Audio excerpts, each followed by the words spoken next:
The hum of the city outside my apartment window was a constant reminder that life never paused for anyone. I sipped my latte, silk blouse brushing softly against my skin, the aroma of coffee grounding me. My phone buzzed, a message from an unknown number, but I hesitated before opening it. There was a familiarity in the tone, a mix of urgency and something unspoken. It read, "Your father asked about you. You need to come tonight." I stared at it, letting the words sink in. My father. After everything, the manipulation, the judgment, the years of cold dinners and forced smiles. My chest tightened, a lump forming in my throat. Part of me wanted to ignore it, to keep living my quiet, meticulously built life. But another part, a quieter, stubborn part, felt the old ache of curiosity, the need to see the truth with my own eyes. I glanced around my apartment, the minimalist elegance a testament to my independence. Expensive art lined the walls, but it wasn't for show. It reminded me of battles fought alone, nights I stayed awake planning a future no one believed I could have. My thumb hovered over the screen, the buzz of my phone echoing in my ears like a heartbeat. I exhaled slowly, letting the silk brush against my arm. Tonight I would return. Not the vulnerable girl who once needed permission to speak, but Sophia Bennett, unshakable, untouchable. And if anyone thought they could still manipulate me, they were about to learn the truth. I remember the day everything changed. I was 19, sitting at the kitchen table in my childhood home, my hands trembling around a mug of tea that had long gone cold. My father, his face set in that familiar mask of authority, looked at me like I was an inconvenience rather than his daughter. "You think you can just walk away from this family?" he snapped, his voice sharp enough to cut through the silence. "You're ungrateful, and frankly, you're a disappointment." I swallowed hard, the lump in my throat growing bigger with every word. I wanted to cry, to argue, to make him see me, but I couldn't. His words had always carried weight, and for years I had bent under that pressure, trying to earn approval I would never get. My mother, standing silently in the corner, avoided my eyes. I realized then that she had chosen her own comfort over my truth. And then there was her, the new woman, my stepmother, smiling too perfectly, whispering too sweetly, her presence like a constant reminder that I didn't belong. I can't stay here," I whispered, my voice barely audible. My heart pounded as I gathered the few things I had packed in secret, the symbolic notebook my grandmother had given me tucked safely in my bag. This isn't my home." Grandmother's words echoed in my mind. "Sophia, the world will judge you, underestimate you, even try to break you, but remember who you are. Your strength isn't loud. It's steady, like a river carving its path." That notebook had been my lifeline, filled with sketches, plans, dreams I was too scared to voice aloud. And now, holding it close, I felt a flicker of hope amid the fear. I took one last look at the house where my childhood had been measured in expectations and disappointment. The air felt thick with unsaid words, poisoned by favoritism and manipulation. Yet in that moment, a resolve settled over me. I would leave, and I would build a life that no one could define or control. Stepping out into the cool evening, I realized independence wasn't just about leaving. It was about claiming every piece of myself that had been dismissed. And I promised silently that one day they would see me, not the girl they wanted me to be, but the woman I was meant to become. Leaving home was terrifying, but also exhilarating. I had nothing but my grandmother's notebook, a small suitcase, and an unshakable determination to prove that I could build my own world. I moved to New York, the city pulsing with possibilities and challenges that both excited and intimidated me. My first months were brutal. I juggled 2 part-time jobs, waitressing by day, interning at a small marketing firm by night. I slept on a worn-out futon in a tiny apartment, the hum of the city below my window both comforting and unnerving.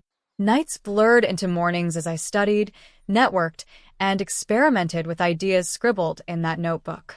It was during one of those late nights at the firm that I met Claire Donovan, a seasoned entrepreneur with a sharp mind and an uncanny ability to see potential in people who doubted themselves. She noticed me struggling with a campaign presentation and pulled me aside. "Why aren't you charging for this work?" she asked, tilting her head, eyes narrowing but kind. "Sophia, you have talent. You're wasting it."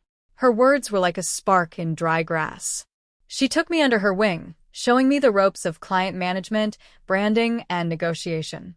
I learned to pitch with confidence, to stand firm when clients tried to undervalue my work, and to trust my instincts even when fear whispered that I wasn't ready. There were failures, countless ones. Campaigns fell through, clients disappeared, and sometimes I questioned if I was chasing a dream too big for me. But each small victory built momentum. My first paying client, a contract that actually turned a profit, the first recognition from someone outside my circle. Slowly, the invisible scaffolding of my future began to take shape. I also learned the power of secrecy. I kept my progress from my family, posting modest social media updates, never revealing the scale of my work or my growing independence. There was something deeply satisfying in watching my life expand quietly while the people who doubted me remained in the dark. By the third year, I had established my own boutique marketing agency, specializing in digital campaigns for luxury brands. My office overlooked the skyline, filled with sleek furniture and artwork I had chosen myself. Every detail, from the polished floors to the curated scent in the air, was a reflection of battles fought and victories earned. And through it all, I carried the notebook, now worn at the edges, a silent testament to the girl who had walked away from home, afraid but unbroken. Each success, each client won, each strategy executed perfectly, was a step further from the fear and doubt I had left behind. The world outside still buzzed with noise, but in my office, I had created a space where I was in control. No one could dismiss me, no one could manipulate me, and most importantly, no one could take from me the truth of who I had become. The invitation to my father's dinner arrived with a chill. He thought he was summoning the same frightened girl who had left home years ago. He didn't know that I had become someone entirely different. As I stepped out of my car, the city lights reflected off the marble steps of his townhouse, and I felt a calm resolve settle over me. Inside, the house was filled with the usual pretense: soft lighting, expensive china, and the faint scent of perfume masking tension. My father's eyes widened when he saw me. My stepmother's smile faltered, just enough for me to notice. I could almost hear the disbelief in the silence that followed my entrance. I walked past them, my heels clicking softly on the polished floors. The years of fear and doubt had been replaced by poise and confidence. I didn't rush to speak. I let them take it all in. The carefully chosen outfit, the subtle yet unmistakable aura of someone who had made her own rules. Then I gestured to my phone on the table. "I thought you might want to see a few things before we start dinner," I said calmly. With a few taps, the screen projected images onto the wall. My office, filled with sleek modern furniture and commissioned artwork, team meetings with top clients, contracts signed and celebrated. Each slide silently narrated the story of a life they had dismissed, of a daughter they had underestimated. My father's jaw tightened. He swallowed hard, his eyes darting between the images and me. "Sophia, this isn't possible," he stammered. I allowed a slow smile. "It's very possible. This is my company. I own it. And this," I gestured to the final slide showing my net worth, "is the result of years you thought I would waste." Silence hung heavy in the air. My stepmother's eyes glistened, not with joy, but with shock and a touch of guilt. My mother bit her lip, the lines on her face deepening, as if years of denial had finally caught up with her. I didn't just survive. I continued, my voice steady but warm. I thrived. I created something entirely on my own, something I never needed permission to build. And I did it without expecting anyone here to believe in me. Their reactions were raw.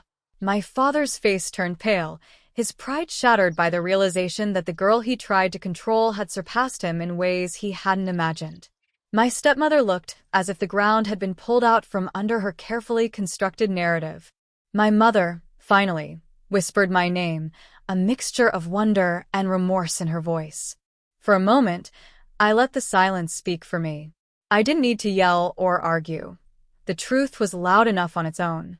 Every year of struggle, every night spent doubting myself, every tear I had cried alone, they all culminated in this moment. And now the scales had shifted. Finally, I leaned back slightly, letting the weight of my words settle. I am not the same girl you tried to manipulate. I am Sophia Bennett, fully aware of my worth, and I will never let anyone, least of all family, undermine my life again. Shock, disbelief, and a twinge of shame washed over them, but I knew that change, or at least acknowledgement, had begun. Tonight, the past and present collided, and for the first time, the truth had its say. I could see the hesitation in their eyes. The old dynamic of control and expectation no longer applied. For the first time, I held the upper hand, and I felt a calm clarity about what would come next. "I'm willing to help," I said, my voice firm but not cold. "But only on certain terms. Things need to change, starting with you, Dad." He blinked, startled, as if the very concept of conditions was foreign to him. "You will acknowledge the past," I continued. "Every choice you made to undermine me or my independence must be confronted, not hidden behind excuses. And you will support your granddaughter, my daughter, in ways you refuse to support me, truthfully, without manipulation, without favoritism." My stepmother shifted uncomfortably, and I turned to her. "You've spent years trying to control narratives and relationships. That stops now.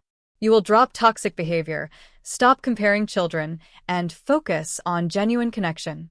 No more games, no more whispers behind doors. If you want to be part of her life, or mine, you must be honest and you must respect boundaries." I glanced at my mother, softer, but no less resolute. "And you," I said gently, "will learn to trust your instincts, to offer guidance without judgment, and to honor your children's choices, even when they differ from your own." There was a pause, a collective intake of breath, as they processed what I was saying. The power had shifted, and it wasn't punitive, it was corrective. I wanted growth, not revenge. I wanted them to be capable of genuine love, not hollow gestures or control disguised as care. Then I added, almost quietly, "If these conditions aren't met, I will still succeed, and our connection will be limited to what is safe and respectful. I am not negotiating my life or my child's life for anyone." It was the truth.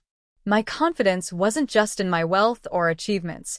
It was in the boundaries I had learned to set, in the clarity that came from surviving manipulation and betrayal.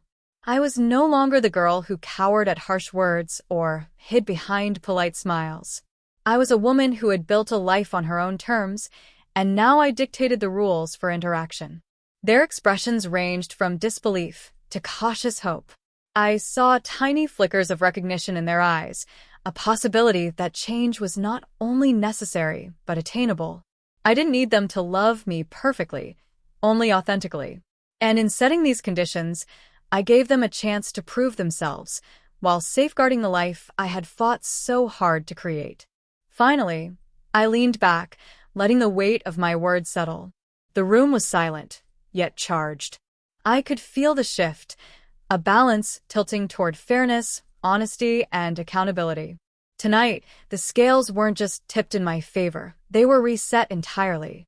And this time, no one could disturb the equilibrium I had fought for years to achieve.